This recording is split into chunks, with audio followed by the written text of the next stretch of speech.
Has all media gotten so corrupt that even Jim from The Office is paying People magazine to be this year's sexiest man alive so he remains relevant?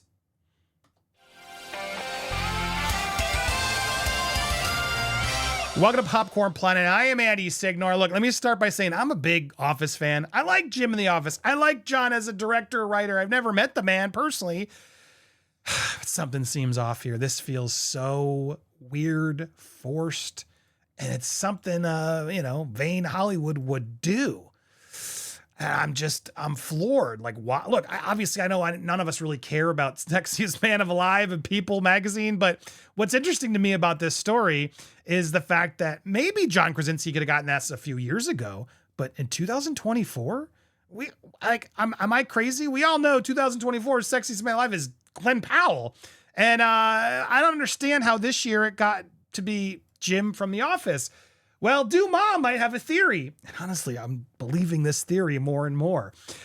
Here's what they're saying. Again, this is rumors, a gossip, a blind item coming in. This A-list actor who was starting to fall from stardom was willing to pay millions of dollars to be chosen to be 2024's Sexiest Man Alive. He knows that people are losing interest in him, and he thinks that spending the money on this title is a good investment in gaining back momentum for his career. Now, look, again, I don't know if this is true. I would not be shocked, to be honest. Would not be shocked.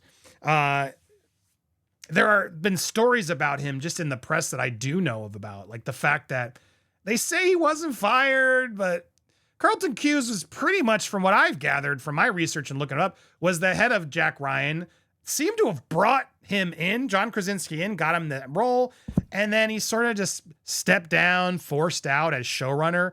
It's like the fact that and John Krasinski now, I believe, more involved, producer, et cetera, in charge of this, trying to find other showrunners. The fact that he would just like cut the throat of the guy who got him the gig and bring him in, it just shows like, it seems like he's willing to go to the levels, whatever it takes to keep that star shining.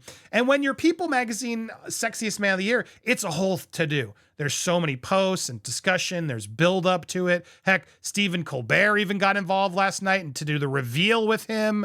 They all prep and build a lot of content to make this sort of a quarterly bump for the celebrity. And I'm seeing online that the people are confused.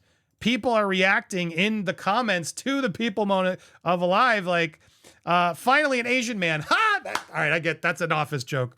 Glenn Powell was robbed. Justice for Glenn Powell. There's a lot of people in here who are just like, People, Sexiest Man Alive. John looks at the camera. Who, me? Haha. I'm not mad about it, Jim Halpert. Big day for Jim Halpert fans. Do I need to have a conversation with some of the people about what it means to be sexy?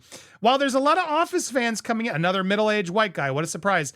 A lot of people in here sort of trying to, Office fans who are excited, but yeah, most of the comments are like this, 10 years too late. Now there's some that like him, best decision ever, again, from like verified fans. Nothing against him, but why? Exactly. Why? He's hot though, I guess.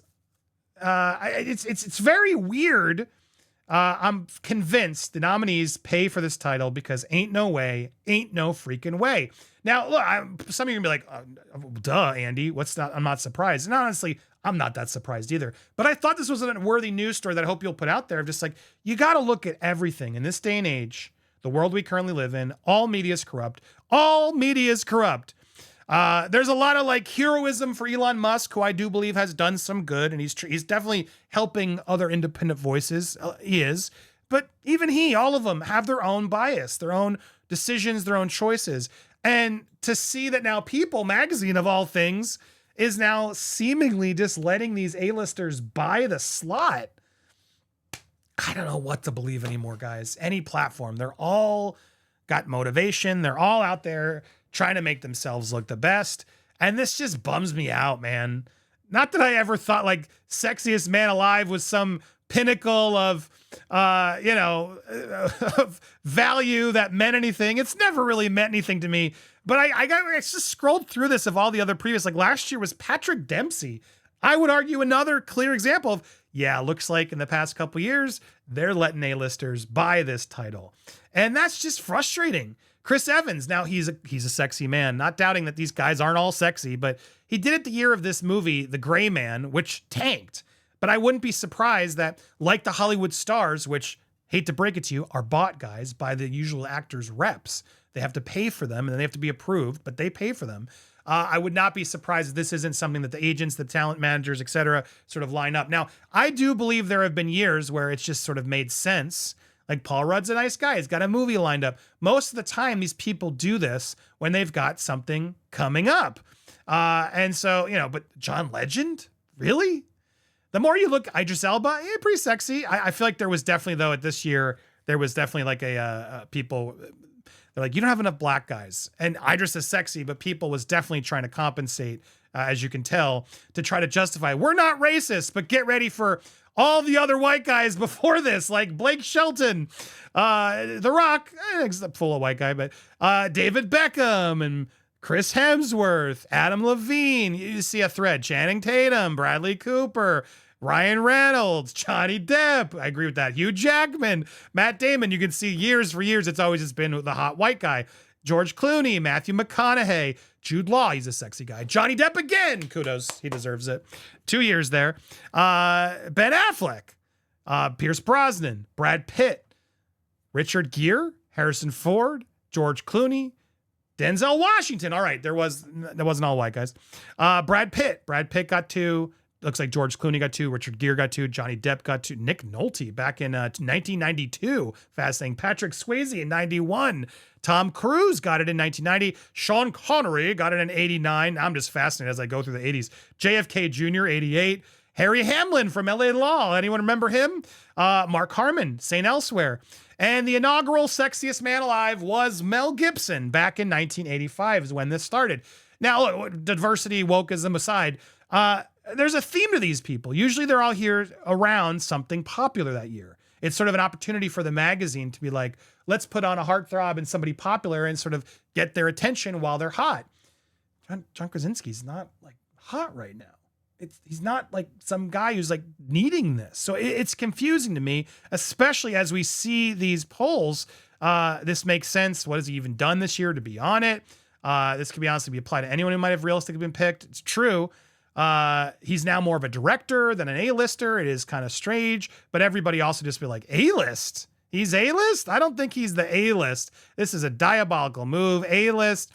Not going through Emily's purse for this. My goodness. Look, at the end of the day, I find the Sexiest Man Alive thing to be kind of entertaining. Ryan Reynolds, Hugh Jackman have made it fun. Others have as well.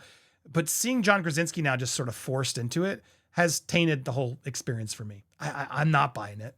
Now, I'm not trying to say he's some schmuck scumbag who tried to orchestrate this, but if he is, John, that's cringe. That's not if John or any of his team are watching this and you did have something to do with this, and I can't prove you did, but if you did, yikes. You need to really reprioritize your life where you think this is an important thing to try to get. But again, maybe it just was random. Maybe someone in his life works at People and made the recommendation and there was a Jim fan. I don't know. What do you think? Do you think it's possible that he paid for this? Do you think it's always been that way? Or do you think it's getting worse over the years as publications are struggling to sell, let's be honest, magazines? I want to hear your theories. Plus, we got a lot more news. We're trying to put other news stories out there. Let me know. Hit that bell for alerts. Smash that like button and let me know. I really do like this story and other stories like it because I want to sort of expose mainstream media, all of it. Twitter, Facebook, CNN, Fox News. Everybody's got an agenda. I'm not trying to pick favorites or show my own bias here, but it's like, I do too. You shouldn't take me any more seriously than any of the other ones. But we all got to look at things more objectively and realize, okay, who's at least trying to be objective and who can I use as sort of an ingredient to then match with other ingredients to base opinions is how I feel like we all should be moving forward. But what do you think? Are you surprised by this or not surprised at all? I want to hear your thoughts down below. Thanks so much for watching and stay tuned for more.